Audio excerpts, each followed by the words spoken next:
जब भी कोई जगह खाली होती है तो कोई ना कोई उसकी जगह लेने आ जाता है। इमरान खान साहब अगर खाली कर रहे हैं या उनकी मकबूलियत को झटका लग रहा है और वो पाकिस्तान में गैर मकबूल हो रहे हैं, जैसा कि आपने एक इलेक्शन में देख लिया, दूसरा आने वाला है, तो उनकी जगह कौन ले सकता है? किसी में पोटेंशियल आपको नजर आ रहा है इस वक्त?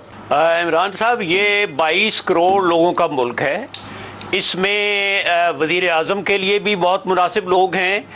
इसमें आपको स्टेट बैंक का गवर्नर लगाने के लिए भी किसी आलमी इदारे के मुलाजिम को इम्पोर्ट करने की ज़रूरत नहीं है।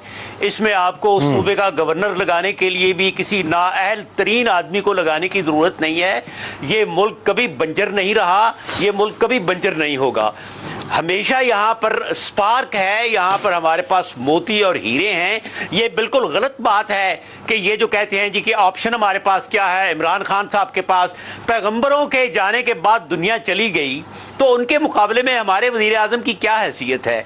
ये एक बहुत ही गलत बात है कि अगला आप इलेक्शन कराएं, लोग खुद ब खुद आएंगे। लेकिन इमरान साहब, मैं आपको 3 बातें बताना चाहता हूँ कि बाजार में चलते हैं, लोगों की क्या हालत है। मैं ये अर्ज करना चाहता हूं कि इस वक्त हर पाकिस्तानी जंजीरों में बंधा हुआ मिट्टी के अंदर रुल रहा है और जलील ख्वार हो रहा है। नंबर 1, ये जो कहा जा रहा है कि जी इंपोर्टेड चीज़ें जो हैं वो महंगी हो गई, तो आप मुझे बताइए कि क्या आटा इस मुल्क का लोकल इंडिजीनियस पैदावार नहीं है? क्या चीनी जो यहाँ नहीं पैदा हो रही?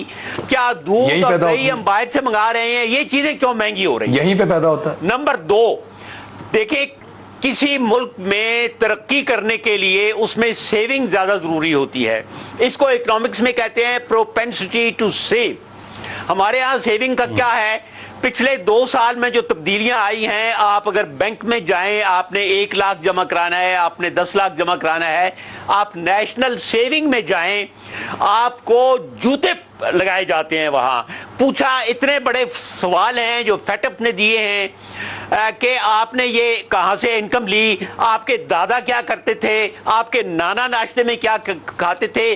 कैन यू इमेजिन कि आज आप अगर 1 लाख जमा कराने बैंक में जाएं या नेशनल सेविंग में जाएं तो आपको कई फॉर्म फिल करने पड़ते हैं और 1 महीने के बाद आपको बताया जाता है कि ऊपर से अप्रूवल आ गई है, आप 1 लाख जमा कर सकते हैं।